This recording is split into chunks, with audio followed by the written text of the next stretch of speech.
বের করে দিল। আমাদের সাধের কুমড়ো বাড়ি থেকে বের করে দিল। মানুষগুলো বড্ড ঝগড়াটে। কি আরামের যে ঘুমটা দিচ্ছিলাম, এই তারাটা না দিলেই কি চলছিল না। আমার কোমরের বাঁধটা চাগার দিয়ে উঠছে গো। ওরে বাবারে, ও মা, এবার আমরা কোথায় থাকবো? কুমড়োর ভেতরটা তো বেশ নরম ছিল।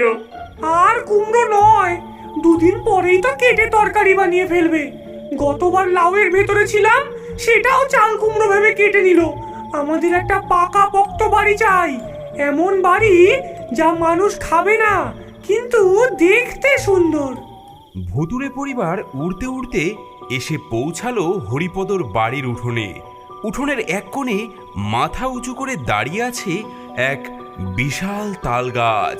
তার মাথায় ঝুলছে এক কাঁদি তাল, যার মধ্যে একটা বেশ বড় আর পাকা তাল। পেয়ে গেছি, ওই দেখ আমাদের নতুন বাড়ি।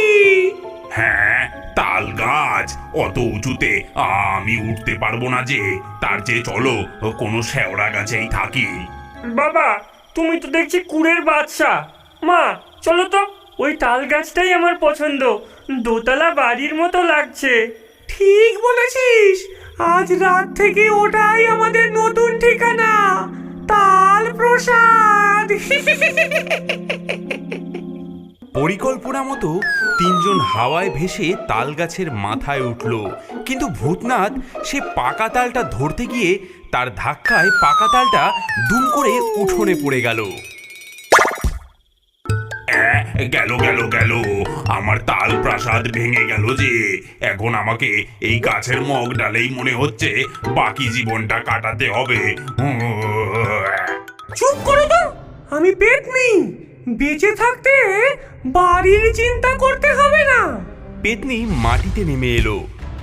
পড়া তালটার চারপাশে তিনবার ঘুরে বিড়বিড় করে কি জানি মন্ত্র পড়ল। তাল তালা লিং, ছোট থেকে বড় হিং। অমনি সেই ছোট্ট তালটা বেলুনের মতো ফুলতে শুরু করলো।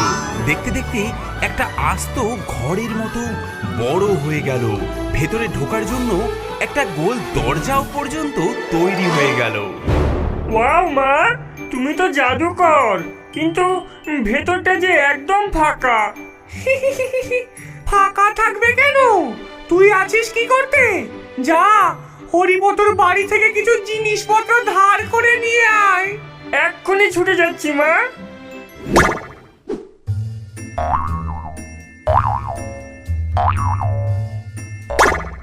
কিছুক্ষণের মধ্যেই ফুচকি ফিরে এলো। তার হাতে হরিপদর গা মোছার গামছা, ছেলের ছেঁড়া হাফ প্যান্ট, একটা ভাঙা টুল আর একটা তেলের খালি বোতল। সাব্বাস! এই গামছাটা দিয়ে জানলার পর্দা বানিয়ে দে, আর এই হাফ প্যান্টটা হবে আমাদের পাপোশ, আর এই তেলের বোতলটা ফুলদানি। আমাদের তাল সংসারে বাড়ি জমে যাবে।